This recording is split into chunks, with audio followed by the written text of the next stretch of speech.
19장 1절에 보면요. 그 후에 암몬 자손이 왕 나하스가 죽고 그의 아들이 대신하여 왕이 되니, 암몬 자손이 사실 다윗하고 친했단 말입니다. 다윗, 그 암몬 자손의 왕 나하스가 다윗과 친했어요. 그런데 그래서 이제 2절에 다윗이 이르되 한눈의 아버지 나하스가 전에 내게 호의를 베풀었으니 이제 내가 그의 아들 한눈에게 호의를 베풀리라고 사절을 보내서 그의 아이 죽음을 문상하겠다. 나하스가 죽었으니까 다윗이 사절단을 보내가지고 나하스의 죽음을 애도하면서 문상을 갔다 그랬잖아요. 그런데 3절에 보면 암몬 자손의 방백들이 한눈에게 말하되, 이제 지금 현재는 한눈이 왕입니다. 한눈이 나하스의 아들이죠. 한눈에게 말하되 왕은 다윗의 조문사절을 보낸 것이 왕의 부친을 존경함인 줄로 여기시나이까. 그의 신하들이 왕에게 나온 것이 이 땅을 엿보고 정탐하여 전복시키고자 함이 아니니까 하는지라. 그러니까 신하들이 다윗의 사절단들이 순수하게 우리를 조문하러 오는 것 같으냐. 그럴 리가 없다. 지금 탐색하러 왔다. 여기까지 이야기를 했죠. 그랬더니 4절에 한눈이 이에 다윗의 신하들을 잡아 그들의 수염을 깎고 그 의복을 볼기 중간까지 자르고 돌려보내매. 근데 수염을 이제 어떻게 할 거냐 그러면은 이 반을 깎았어요. 반을 깎고 그 옷을 엉덩이 위에까지 다 잘라버렸습니다. 그래서 제가 지난번에 말씀드렸듯이 그 이스라엘 사람들은 속옷 자체가 없고 그냥 통으로 원피스 같은 게 속옷이에요. 원피스 같은 게 속옷이고 그 위에 조끼 같은 걸 입은 걸 겉옷이라고 이렇게 표현하거든요. 겉옷이라고. 그런데 그 속옷을 그냥 원피스 같은 것을 볼기자 위까지 잘라버렸으니까 옷을 벗긴 거랑 똑같은 거죠. 그래가지고 사절단을 돌려보냈습니다. 그러니까 얼마나 어리석은 짓이냐 이 말이죠. 지금도 마찬가지지만 옛날 사회에서도 이렇게 외교관들에 대해서는 취해 복권이에요. 모든 외교관은 왜냐하면 외교관 죽여봐야 국력에 무슨 도움이 되겠습니까? 그러나 외교관은 아무리 전쟁하는 상태라 그래도 적군의 외교관이라 그래도 외교관은 죽이지 않습니다. 왜? 그 사람이 왔다 갔다 해야 휴전을 하든 그때 상대방 왕에게 말을 건네든 어쨌든 이 외교관만큼은 어때요? 죽여봐야 국력에 손상도 안 되고 그 사람을 죽여버리면 아예 대화가 끊어지면 이 전쟁이 뭡니까? 서로 간에 진멸될 때까지 전쟁을 싸워야 되잖아요. 서로 간에 대화의 창구가 없어져 버리면. 그렇기 때문에 외교관은 이 사절단은 원래부터 취해복권적입니다. 그런데 여기서도 또 어떤 기간이었습니까? 조문하는 기간 동안에 보냈더니 그 사람을 이런 식으로 했어요. 그러면 봐보십시오. 그러면 5절에 어떤 사람이 다윗에게 그 사람이 당한 일을 말하니 그 사람이 심히 부끄러워하여 그 사람들이 심히 부끄러워하여 다윗이 그들을 맞으러 보내 왕이 이르기를 너희는 수염이 자라기까지 여리고에 머물다가 돌아오라. 그러니까 이것은 이제 다윗에 대한 정식 도전이잖아요. 그러면은 저는 이제 이렇게 생각을 하는 거죠. 이렇게 생각합니다. 힘이 안 되면 덤비지 마라 이 말이에요. 힘이 안 되면. 그리고 이미 덤볐으면은 패 죽일 수 있는 능력이 있어야 패 덤벼라. 찝쩍찝쩍 거리지 말고 쉽게 말하면은 한 번의 사이다로 일평생 꼬이지 마라. 저는 인생 철학이 가늘고 길게 해요. 짧고 굵게는 변비 정말 싫어요. 짧고 굵게 여러분 변비하고 해봐요. 얼마나 싫습니까? 제 인생의 철학은 가늘고 길게 해요. 오래 가고 서로 이렇게 뭐 하지 않고 그건데 그 내용이 뭐냐 그러면 힘 없으면은 싸우지 마라. 사이다발을 하지 마라. 사이다발을 한번 팍 한 다음에 속 시원한 다음에 인생 꼬이지 말자. 그게 제 인생 모토예요. 아시겠죠? 여러분도 그런 모토를 갖고 살라 이 말이에요. 괜히 사이다발은 한 번에 수백만 원, 수천만 원 쓰지 마라. 봐봐요. 6절에 암몬 자손이 자기가 다윗에게 밉게 한 줄 안지라. 당연한 거 아니에요. 왜 이런 말을 쓰냐고요. 기분 나쁘게. 지금 설교할 것도 많은데 왜 이런 말을 써가지고 또 한 타임을 이 시간에 하게 하냐고. 당연한 거 아닙니까? 자기 사절단을 그렇게 해놨으니 다윗에게 밉게 보이는 거 알 것이고. 그런데 문제는 뭐냐면 한움과 암몬 자손은 더불어 은 1000달란트를 아람 나하라임과 아람 마가와와 소바에게 보내어 병거와 마병을 삭내되 이게 뭐냐면 아람 나하라임 한 부족. 그러니까 아람 족속들은 뭡니까 그 통일 국가가 된 적이 없어요. 항상 그 지역별로 부족 단위로 살았는데, 근데 아람 족속들이 강해요. 강해. 그런데 아람 나하라임과 한 나라, 아람 마아가와 두 나라, 소바, 이 소바도 아람이에요. 소바에게 보내요. 병거와 마병을 삭내는데, 이 병거와 마병을 삭내는데 은 1000달란트입니다. 여러분, 은 1000달란트가 왜 얻냐면 은 37톤이에요. 은 37톤. 예. 그것을 현대 가격으로 말하면 약 6천억이면 6천억. 6천억. 그러니까 지금 이 뭡니까? 암몬 자손이 한번 시원하게 다윗에게 사이다 발언했다가 6천억을 들여가지고 암몬 사람들 아람 지파들에서 그 뭡니까? 용병을 산 거예요. 용병을 산. 그러니까 왜 이런 짓을 하냐고요. 난 이해가 안 돼. 한 번에 탁 시원한 발언. 응? 뭐 그럴 수 있냐? 한번 삽표 던지고 말 거야? 이렇게 시원한 발언을 하게 되면서 인생 꼬이는 사람 한두 명 아닌 것이, 이 사람은 마찬가지예요. 다윗에게 시원하게 일가를 했다가 어때요? 6천억을 들여가지고 용병들을 사야 됩니다. 용병들을. 근데 이제 이 아람 연합군들은 뭐가 특징이냐면 마병이 특징이에요. 마병. 그러니까 그 당대에는 최고의 어때요? 군사력을 보유하고 있는 것이죠. 그러니까 이들이 연합국가, 하나의 공동체 국가를 형성하지 않는 이유가 뭐예요? 자기들까지만으로도 충분히 강성대국이기 때문에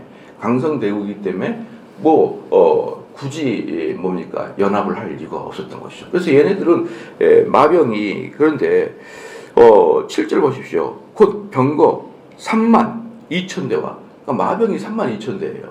마병이 32,000대. 뭐 이러면 끝이죠. 이 사람만도 3만 명이면은 어마어마한데 마병이 32,000대고 마아가 왕과 그의 군대를 고용하였더니 그들이 와서 메드바 앞에서 진침해 암몬 자손이 그 모든 성으로부터 모여와서 싸우려 한지라.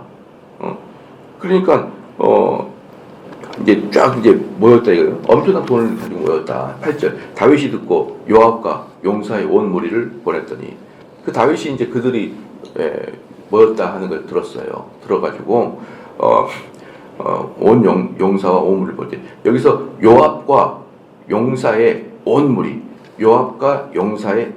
무리는 이스라엘 군대 정규군을 이야기하는 게 아니고 요압 장수의 군대를 이야기하는 거예요. 요압 장수의 정규군을 얘기하는 거. 그러니까 쉽게 말하면은 암몬과 아람 군대 연합군들이, 암몬과 아람 군대 연합군들이 근데다가 병거 32,000대 정도, 병거 32,000대를 보유하고 있는 아람 연합군하고 싸우는데, 이스라엘 정규군도 안 가고 요압 장수의 군대를 보내요. 요압 장수의 군대. 왜 그럴까요? 다윗은 산전수전을 겪은 전쟁의 거의 천재입니다. 천재. 전쟁의 천재인 다윗이 보기에 저런 연합군들은 뭐가 죽을 듯 살 듯 덤비는 동족들이 아니에요. 연합군들은 죽을 듯 살 듯 덤빌 그런 존재가 아닙니다. 그래서 얘네들은 돈을 받고 왔기 때문에, 여러분, 돈은 목숨이 있어야 돈이지. 목숨 잃어가면서 돈을 벌어서 뭐 하겠습니까? 그래서 연합군들은 죽을 마음은 없어요. 돈을 벌어 온 거지. 그러니까 그 사람들 갖다가 요압이라는 군대만으로 쳐들어가도 이긴 겁니다. 그러니까 쉽게 말하면 어마어마한 군대 사이에 소수의 군대가 들어가가지고 해집고 다니는 것을 너희들 한번 봐라 이거예요. 너희들 정도는 우리 소수 부대가 가가지고 그냥 해집고 다니면 너희들 끝이야. 이런 걸 보여주는 거예요. 그러니까 여기 보면은 6절에 보면은 암몬 자손이 자기가 다윗에게 믿게 한 줄 아는지라 안지라 한운과 암몬 자손 더불어 이렇게 했거든요. 그러니까 이미 그 당시에 사람들은 다윗에게 두려움을 갖고 있었다고요. 다윗에게 두려움을 갖고 있었기 때문에 다윗이 화가 난 줄 알고 이렇게 긴장하게 되면서 아람 연합군을 형성했잖아요. 그리고 아람 연합군 애들도 다윗의 명성을 다 알고 있었단 말입니다. 다윗의 명성을 다 알고 있었기 때문에 어떻습니까? 엄청나게 큰 부대가 있는데 그 똘망똘망하고 그 눈빛에 사기 충전한 요압의 장수들의 부하들이 그냥 똘망똘망하게 그냥 들어오거든요. 그럼 어때요? 그것 자체가 그냥 어때요? 기가 질리는 거예요. 아니면 저 사람들은 이렇게 많은 연합군들이 모여 있는데 정규 군대도 아니고 요압 장수의 부대를 데리고 와가지고 이렇게 우리를 쳐들어 저들이 뭐 하는 거야? 귀신이야 저거? 이런 식으로 이제 공포감을 극대화시키는 겁니다, 여러분. 극대화시키는 거예요. 그래서 9절 말씀에 암몬 자손은 나가서 성문 앞에 진을 치고 도우러 온 여러 왕은 따로 들에 있더라. 여기서 보면은요, 암몬 자손은 나가서 성문 앞에서 진을 치고 도우러 온 여러 왕은 뒤에 따로 들어있더라. 10절에 요압이 앞뒤에 친 적진을 보고, 그러니까 요압이 보니까 적진이 앞뒤에 있어요. 지금 뭡니까? 성 두 개의 사이에 요압이 들어와 있는 것이죠. 그러니까 포위가 되어 있는 거예요. 포위가 성 앞뒤로 이제 딱 포위를 하고 있습니다. 요압이 앞뒤에 친 적진을 보고 이스라엘에서 뽑은 자 중에서 또 뽑아 아람 사람을 대여 진을 치고, 그러니까 요압 장수가 자기의 군대를 두 개로 나눈 거예요. 두 개로 나눠가지고 한마는 선발대, 하나는 후발대예요. 선발대는 뭐냐 그러면 아람 연합군을 향한 요압, 자기가 거느리고 선발대 자기가 거느리고 아람 연합군을 공격할 것이고, 후발대는 뭐냐 그러면은 자기 동생 아비새에게 맡겨가지고 그 아비새가 그 후발대 뒤에 있는 성 암몬 사람들을 관리해라 이 말이에요. 무슨 말인지 알겠죠? 그러니까 쉽게 말하면은 두 개의 성이 있는데 그 사이에 요압 장수가 들어왔고, 요압 장수는 연합군을 상대해서 먼저 공격할 게니까. 왜? 거기가 강하니까. 거기 마병이 3만 대가 넘잖아요. 내가 거기를 연합군을 공격할 때니까 그 뒤에 후방에서 치고 들어올지 모르니까 아비새 너가 후방을 맡아라 이렇게 하면서 중간에 들어가가지고 두 부대로 나눴다 이 말이에요. 12절 이르되 만일 아람 사람이 나보다 강하면, 이 아람은 연합군입니다. 아람 사람이 나보다 강하면 네가 나를 돕고, 만일 암몬 자손이 너보다 강하면 내가 너를 돕겠다 이렇게 이제 서로 약조를 했어요. 그러나 약조를 했지만 어쩌냐면은 내가 아람 사람을 칠 때 암몬 자손이 후방 공격하지 못하도록 지켜라 그 뜻이에요. 암몬 자손이 치지 못하도록 지켜라 딱 그러니까 13절에 너는 힘을 내라. 우리가 우리 백성과 우리 하나님의 성읍을 위하여 힘을 내자. 여호와께서 선히 여기시는 대로 행하시기를 원하노라 하고, 여기서 분명한 걸 보일 수 있습니다. 요압 장수와 그리고 이스라엘의 군사들은 하나님을 위하여라는 명백한 동기가 있어요. 우리의 전쟁은 하나님을 위한 것이라는 명백한 동기부여가 있단 말입니다. 그렇기 때문에 이 명백한 동기부여는 뭡니까? 목숨을 걸고 싸울 수 있는 거예요. 목숨을 걸고 싸우자 이 뜻을 이야기한 겁니다. 그래서 14절에 요압과, 그리고 이제 여기서 보면은 13절에 보면은 여호와께서 13절에 보면은 후반부에 여호와께서 선히 여기시는 대로 행하시기를 원하노라 하고, 이건 뭐냐면 여호와가 우리 편이라는 거예요. 여호와가 우리 편이라는 것은 뭐냐 그러면요, 사람들은 여호와의 편에 서면은 두려울 게 없는 거예요. 여호와의 편에 서면 두려울 게 없습니다. 그러면은 여러분 우리가 쉽게 좀 생각해 보세요. 그럼 뭐가 여호와 편인가요? 뭐가 여호와 편이야? 죄 짓지 않는 게 여호와 편이에요. 죄 짓지 않는 게 여호와 편. 그래서 사람은 죄 짓지 않으면 두려울 게 없습니다. 예. 죄 짓지 않으면 그냥 하면 돼요. 그러면 시간은 우리 편이에요. 죄 지면은 시간은 너의 편입니다. 그래서 요압은 다윗과 전쟁을 그렇게 많이 다니면서 한 가지 깨달은 철칙이 뭐냐? 우리가 하나님 편에만 있으면 하나님 우리를 승리하게 하신다. 이 원리가 요압 마음에 꽉 차 있는 거예요. 그러니까 여기서도 뭡니까? 하나님이 하나님 편에 섰기 때문에 우리는 저들을 이긴다는 거예요. 이긴다. 왜? 저들은 악당이었고 악의 무리고 그리고 불법적으로 쳐들어온 사람들이고 우리는 하나님의 백성으로서 아무런 잘못하지 않았는데 저들이 우리를 먼저 외교관들을 다 저렇게 해놨지 않냐. 다윗에게 아무 잘못이 없고 다윗의 선의를 갖다가 저렇게 하지 않았느냐. 그러니까 우리는 잘못이 없다. 잘못은 다 저기다. 그래서 정말 뭐라 그럴까요? 죄 없는 사람들은 경찰이 아니라 뭐 검찰이 아니라 군대가 몰려와도 죄 없는 사람은 아무렇지도 않습니다. 아무렇지도 않아요. 근데 죄를 진 사람들은 어때요? 저기 순경 하나만 지나가도 가슴이 벌렁벌렁거려요. 저기 순경 하나만 지나가도 가슴이 벌렁벌렁거립니다.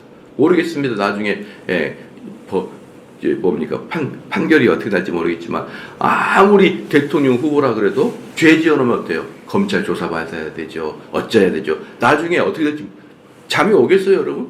아무리 그 사람이 높은 사람일지라도 검찰이 계속 뒤에서 조사하고 앉아있고 뭐 캐고 비리가 나오고 주변에서 무슨 양심선언이 나오고 그러면은 그게 아무리 높은 사람이라도 밤마다 안 쫄리겠냐 이 말이에요. 그러나 죄 없는 사람은 수억 명이 가고 그래도 아무 권세가 없어도 죄 없는 사람은 절대로 두렵지 않습니다. 지금 요압이 말하고 있는 거예요. 우리는 하나님 편이다. 하나님의 선하신 대로 우리를 이끄실 것이다. 우리가 다 알고 경험하고 있지 않느냐. 그리고 우리가 이 전쟁에서 잘못한 게 뭐냐. 이게 다 농축되어 있는 말입니다. 그러니까 아비새가 그걸 딱 듣고 맞습니다. 이렇게 이제 생각한 것이죠. 그래서 그래 봅시다. 14절에 요압과 그 추종자가 싸우려고 아람 사람 앞에 나아가니 그들이 그 앞에서 막 보십시오. 그냥 가도 그냥 도망가 버려요. 가도 도망갑니다. 근데 여기서 이제 여러분이 볼 것은 뭐냐 그러면은 뭘 보아야 되냐 그러면요. 이 전쟁은 하나님이 하시고 있다는 걸 봐야 돼요. 하나님이 하시고 있다는 것을. 쉽게 말하면 적군들의 마음을 쫄게 하는 게 누구예요? 하나님이잖아요. 사람들의 마음을 움직이는 게 하나님이잖아요. 그러니까 이 아람 연합군들이 다윗의 명성을 듣고 바짝 긴장하게 만드는 그 역할을 하나님이 하신 거라고요. 그러니까 우리가 이 성경을 쭉 보면서 다윗과 요압 장수가 이겼구나. 그리고 지나갈 수가 있어요. 근데 그게 중요한 게 아니라 여기서 제일 중요한 것은 바로 15절 말씀이에요. 15절 말씀. 15절 말씀이 제일 중요해요. 뭐 앞에서 요압의 특별 부대가 갔고 요압의 부대가 양편을 나누고 다 했죠. 근데 실질적으로 이들이 싸움을 이긴 것은 아람 연합군 사람들의 마음속에 두려움이 싹트고 있었다는 것을 보여주고 있는 거예요. 보여주고 있는 것이라고. 그러니까 이 전쟁은 어때요? 하나님이 하고 계신다라는 것을 말하고 있고 이것을 요압이 하나님이 우리를 선하게 이끄신다라는 표현의 결과물이다 이 말이에요. 그러니까 15절에 암몬 자손은 아람 사람이 도망함을 보고 그들도 요압의 아우 아비새 앞에서 도망하여 성읍으로 들어간지라 이에 요압이 예루살렘으로 돌아오니라. 그러니까 뒤에 있던 암몬 자손들도 저 아람 연합군들이 다 도망가네. 얼마나 강했으면 저렇게 도망가냐? 그러면서 자기들도 어때요? 자기들 성으로 다 도망가 버렸어요. 그러니까 이게 그 전쟁에서의 승패는 뭐에 달립니까? 사기. 백성들, 군사들 사기에 달렸잖아요. 근데 사기를 꺾어버리는데 누가? 하나님이. 그러니까 이길 수가 없는 겁니다. 이길 수가. 아무리 적진이 군사력이 막강해도 이길 수가 없는 거예요. 이길 수가. 그래서 15절에 암몬 자손은 아람 사람이 도망함을 보고 그들도 요압의 아우 아비스 앞에서 도망하여 성으로 들어간지라. 이에 요압이 예루살렘으로 들어온지라. 요압은 더 이상 공격하지 않았다. 학자들에 의하면은 이때는 이미 우리로 말하면 이스라엘 겨울 그리고 우기, 겨울과 우기가 되어서 그 성을 치기에는 시기 적절하지 않는, 그리고 성이라는 것은 워낙에 또 강하잖아요. 강하고 요새잖아요. 그렇기 때문에 이 성은 용기가 있어 치는 게 아니라 많은 군사들이 있어가지고 거기 군사들이 벽을 허물 수 있는 뭐 이런 기부, 이런 전투력이 아니라 공병이 같이 가야지만 성을 허물 수가 있어요. 공병이 같이 가야지만. 성은 그냥 육탄 돌격해서 얻어지는 게 아니잖아요. 이게 전체 정규군이 가야 성을 허물 수가 있기 때문에 그런저런 이유로 요압이 철수를 하게 됩니다. 16절에 아람 사람이 자기가 이스라엘 앞에서 패하였음을 보고 사신을 보내 강 건너편에 있는 아람 사람을 불러내니 하닷 에셀의 군대 사령관 소박이 그들을 거느린지라. 그러니까 아람 사람의 본진에게 또 이제 SOS를 친 거예요. 본진에게 쳐가지고 우리가 이렇게 도망갔다, 도저히 참을 수가 없다, 이렇게 해가지고 SOS를 쳐서 그들의 연합군을 또 이제 만듭니다. 그래서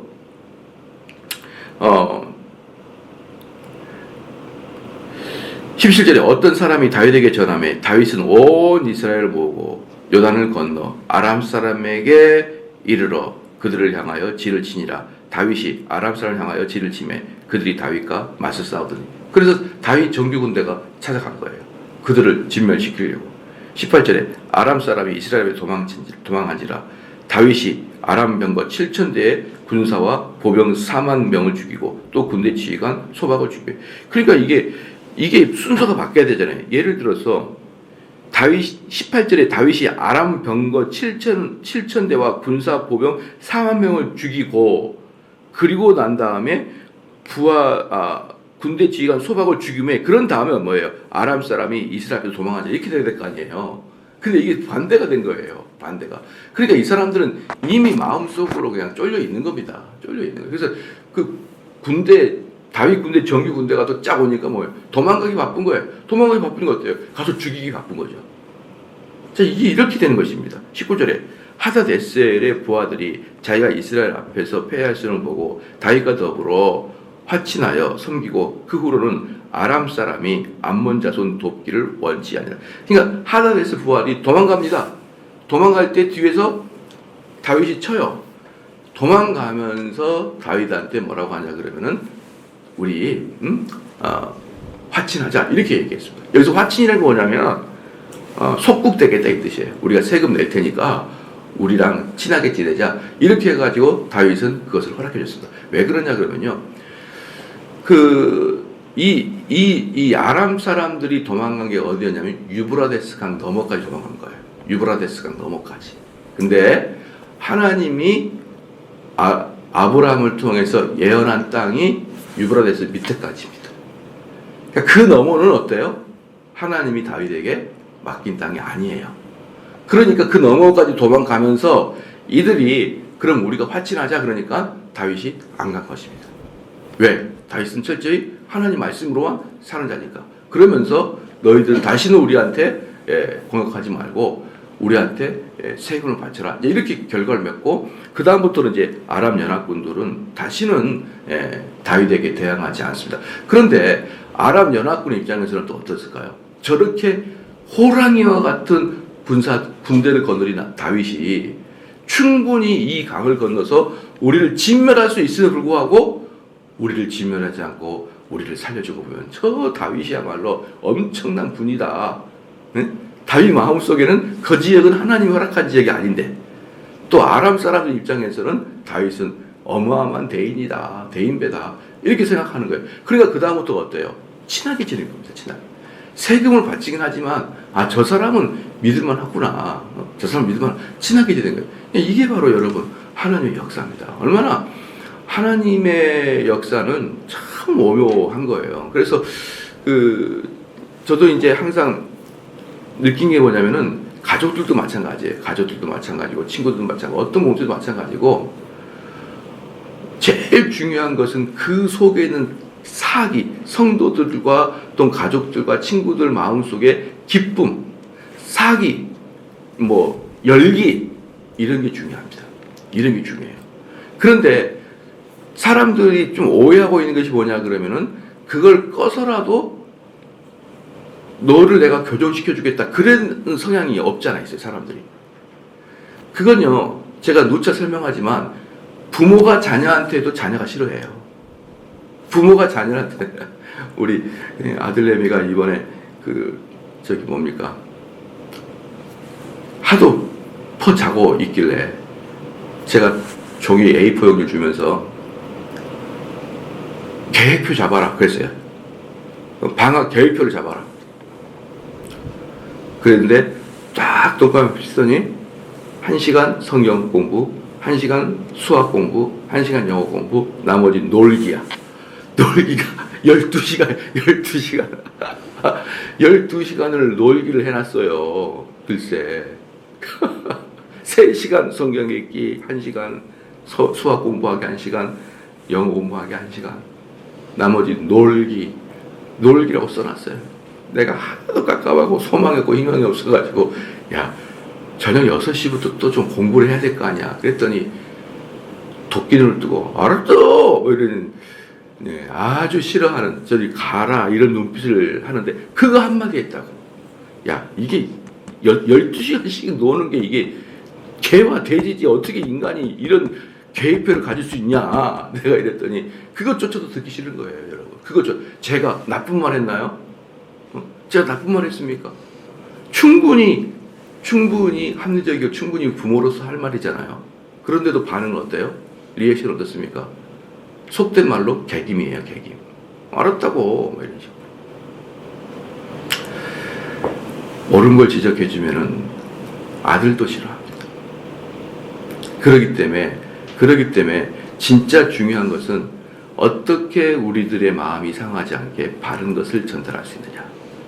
여기서도 마찬가지예요. 어떻게 이 공동체, 다윗의 공동체가 사기 충전한 상태에서 싸우지 않고 얻어낼 수 있느냐. 바로 이 문제거든요. 그러니까 이 연합군들은 뭐예요? 이미 그 마음이 산산이 깨져버리고 부서져가지고 외적으로는 아무리 크고 웅장해도 내면이 무너져버리니까 도망가기에 급급한 것이고 내면이 무너지니까 다윗 형님에게 조공바치기에 급급한 것이고 이 다윗은 어때요? 하나님이 함께 하시니까 그 이스라엘 백성들이 한 마음이 되잖아요. 한 마음이 되고 죄짓지 않고 하나님이 우리와 함께 하신 걸 수없이 경험한 이스라엘 백성들은 여러분 두려울 게 뭐가 있습니까? 두려울 게 뭐가 있어요?